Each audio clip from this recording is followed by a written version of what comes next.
কি গো, সল্ডার আজকে দেখতে আসার কথা ছিল, এখনো তো আসলো না। হ তাই তো, দাঁড়াও একটা ফোন করে নি। मेरे को जाना पड़ेगा। হ্যালো, কই আছেন আপনি? আচ্ছা, বের হয়ে গেছেন?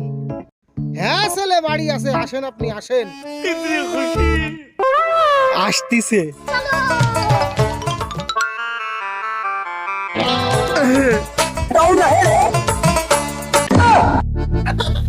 বাবা তুমি আমার রেডি হও নাই? আলো তুই আমার কথা ছাড়, তোর এই বেশভূষণ কিসের জন্য? কে তুমি আর মাই তো করছিলে আমারে নাকি দেখতে আসছে? ও হো হো হো, এইবার বুঝতে পারলাম, তোর এই রোগের জন্যই ডাক্তার তোরে দেখতে আসতিছে। যাই হোক, ওটা খুলিস নে, ডাক্তার তালি দেখে বুঝবি না তুই কতখানি বিয়ে পাগলা। बेकार है भैया, मैं तो टूट गया, खत्म हो गया भैया मैटर। Run.